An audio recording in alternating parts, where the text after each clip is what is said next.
Well, with the midterm elections less than 3 weeks away, it's a dash for cash. President Obama was out fundraising today in Delaware, but he's not the only one trying to boost campaign coffers. 16 WAPT's Bill Allison is live in Washington to explain in our Commitment 2010 report. Good evening, Nicole. Hey, good evening to you, Sharita. And while the president is out trying to raise more midterm money for candidates, many of them are coming right here to Washington to fill up their war chest.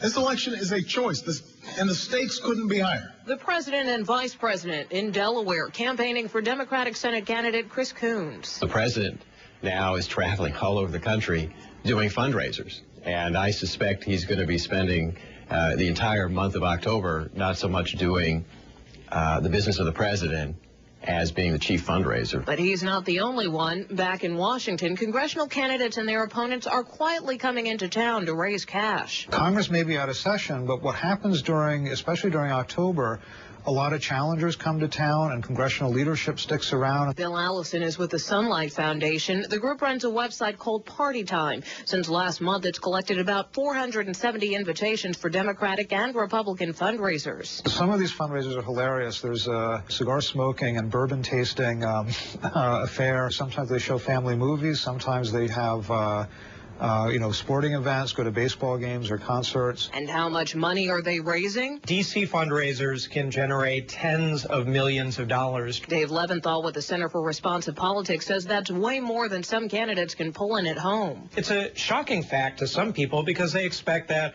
their hometown representative, their home state representative, getting the lion's share of his or her money from the home state. In fact, that's just not true.